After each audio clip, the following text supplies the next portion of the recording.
play God of War this week at all? Boy, did I.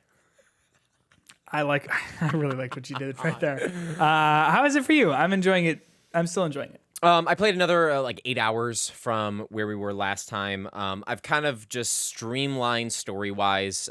Whenever we get to a point that it's like, oh, you finished this main story beat. Do you want to continue with the kind of engaging story, or do you want to explore this this river in this boat and find some uninteresting side quests to do? Uninteresting is maybe the wrong word, but it feels like these side quests are so diverting you from the actual main story in a way that I just don't want to play them at all. Yeah. That's how they are in the first one, to be honest with you. A lot of those side quests are very much like you do it and then you sort of sit there and you go like, okay, and was that? I do think there's so many more in this game. Agreed. I've not really done a whole lot of them, but yes. Yeah, there's so much more extra stuff in this game, and there was extra stuff in the other one too. But I feel like for whatever reason, because the first game's story was a very simple, get to the top of the mountain. This one, it's just kind of the world's about to end. Yeah. But before that, do you want to go over here and explore? All of that kind of just doesn't take me there, because it's that same problem with Cyberpunk, when it's you're dying, but also do you want to go clubbing? Yeah, exactly. Yeah. So it's just not bringing me in yet.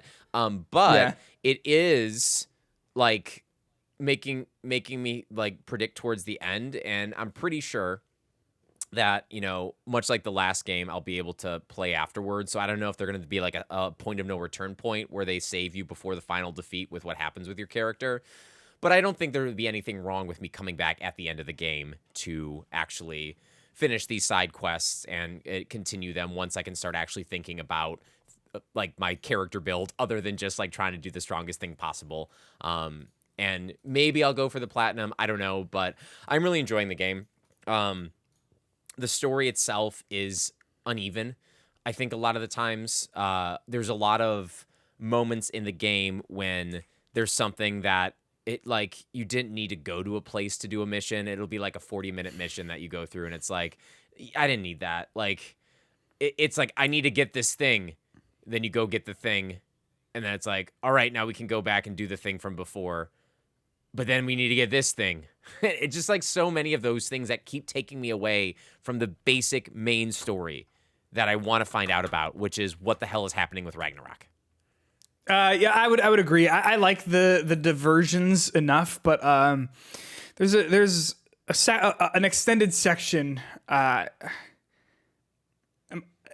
been 2 weeks. I'm not doing any end game spoilers. It's just mid game. I'm not gonna get into it.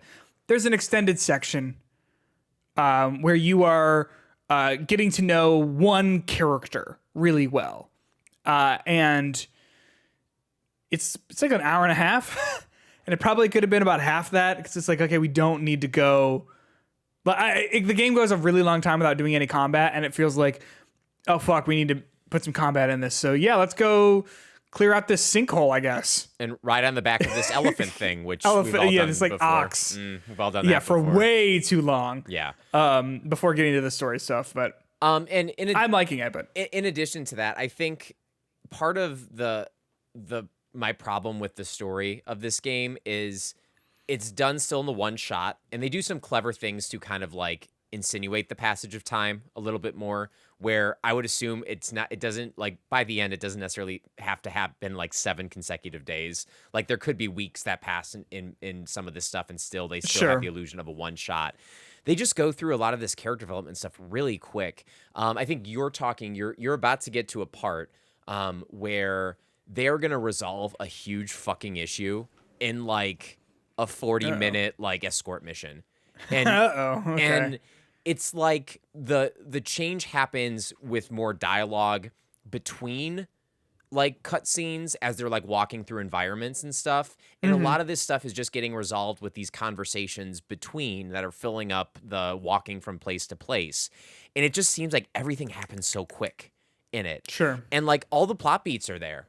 Everything you get the hint of, they say something in the beginning of that 40 minutes. They hit it like 20 minutes in again, and then they hit that at the very end to like go through the dramatic structure of something. But because it happens so quickly in one moment of time in this story, it feels like all these major relationships are just done so quickly that I'm not really like sitting with it, and I don't believe like that a character would change by the end of these encounters. And some like major shit happens, and it's just like a 5-minute throwaway thing.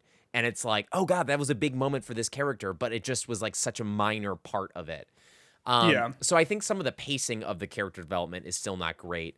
But where I wasn't sold on the main narrative as much last week, 18 hours in at this point, I have been sold on the main narrative of the story. Okay. What's going on, I think specifically at the beginning with basically the conflict between your group of characters and Odin is really interesting and really good. And I want to find out how that resolves. And I think because I'm so engaged in that, every time I have a side quest that shows up or a part of the main mission that really doesn't have much to do with the main mission, I get upset because I'm not heading towards that narrative climax that I want to find out about.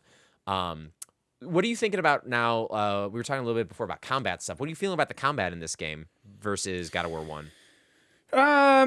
You and I were sort of saying like before we started recording how it's a little tough because that combat in the first one is good, but I think it runs out of steam pretty quick. And then, you get the Blades of Chaos, and then it sort of gets a new steam to it. But I still don't think that it is... When you get the Blades of Chaos, you have those really cool fight scenes, and then it's kind of like, okay. And now we're sort of back to what we were doing before. And it grows a little stale. I think the combat is mostly the same in this. It's just that they've added a lot of complexity on top of it, which does make it more complex. That's true, but that doesn't necessarily make it more engaging. And I found that I've sort of grown tired of the enemy types in this game, even though there are definitely more of them than in the first game. Like, I feel like the strategy for all of them is just wail on them. You know what I mean? I like I do the parries and whatever else like that. Like I like that, but it's just like just wail on them. It's not bad and it feels good, especially when you get some of those finishers. But like, I don't know. Do you know what I'm saying? Yeah. I think like the boss fights. Oh, go on. No, go ahead. I think that like there is some of the boss fights are major pushovers, and then some are like super interesting.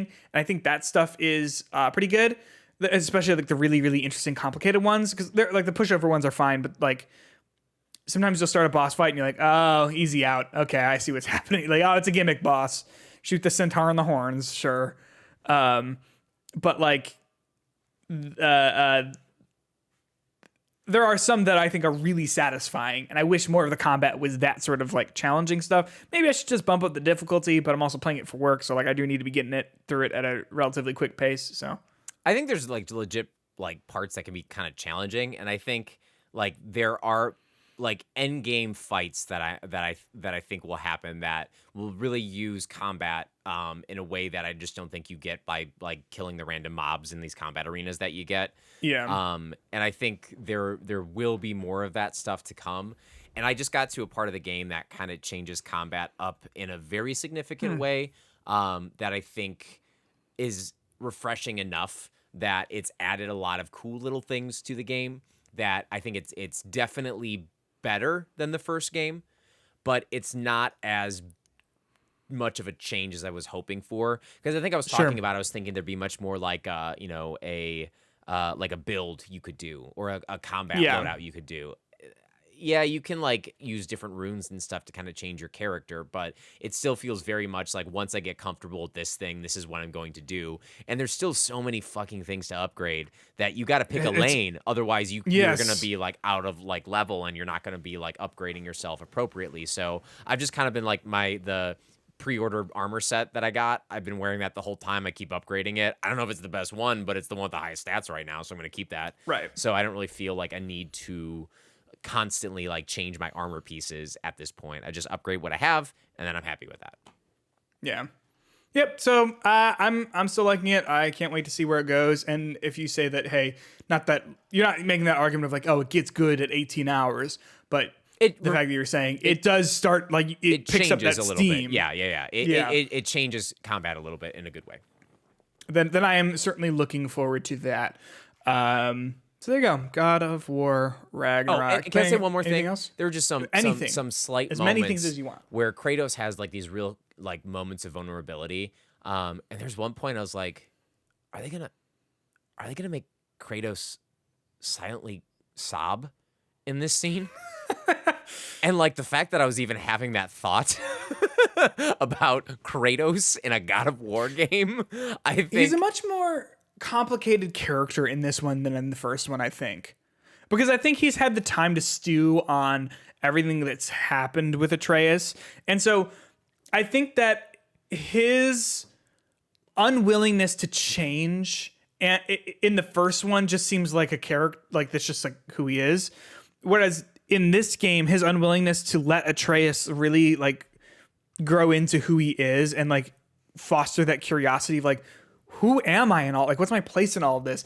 Kratos' unwillingness to even like entertain that question, entertain that thought, I think is a lot more motivated in this one. Whereas in the first one, not that that was a big question, but just the idea of like, no, Atreus, I don't want him to have to deal with any of this, just seemed like a resolute decision that he made. Whereas in this one, it seems motivated by the actions of everyone else, which is something that I think it makes him just a lot more interesting to like hear from and see. You know what I'm saying? And I do think in this one too, we see him fighting with himself a lot more. There's a lot more about, and I know this is kind of hinted at, like, this is not missing from the first game, but him being afraid of becoming what he was in this game. Yeah. And like, it is kind of, I just think that they're just doing some really cool things with his character. I really like what they're doing with Atreus and his relationship in it. There's lots of good stuff with this story. I'm not saying every beat is rushed, but I think there is some really good writing in this game. But I think what I'm seeing is the one-shot nature of everything is hurting some of that narrative development a little bit. Can I also say, with a background in theater, some of the blocking in these scenes is bad. I'm sorry. We should not be watching a scene where we're seeing the backs of 4 people. I know it's a one shot. I get it. But you have to block with that in mind, with the camera movements in mind. Whenever they like zoom in on like a closer like character's face, I'm like, oh shit's gonna happen right now. Like I'm always like prepared for something to happen. But no, I agree. I'm sorry. And I get it. And I get that you're like, and it works 90% of the time, but that 10% that it doesn't, it's like, oh no. Hey, like, what do you think the chances are that there's going to be like a scene in here where Atreus is like being like held down and then Kratos is on the ground and then, I don't know, let's just say Odin comes in with like a golf club and like starts walking over slowly to Kratos. And then he puts a golf ball on Kratos's head, like in his ear. Sure. And then he like tees off. And they're like really like making a joke of it, and Kratos like, that was close, you know, like what are the chances of that happening? I'd say pretty high. I mean, like I think that's where it's building to, you know. Yeah. I do like this is not. I mean, this is just fucking like the first hour and a half. Something happened. I don't remember exactly what the context of this is. Something happens, and Atreus just goes shit, and then later they're talking about it, and Kratos is like, "We gotta talk about your language here," and he's like, "Isn't that not wrong? Like, I don't know, like." It's not warranted, and Kratos is basically like, is that really what you wanted your last word to be? Yes. I love that. And it's sweet. Like, in addition, while there is a lot of the heavy, like, you know, the world is ending sort of conversations going on, there are also these, like, small little moments of, like, no, Kratos is still a dad, so. And now every time Atreus says shit, and I'm kind of like, oh, is that what you want? Anyway.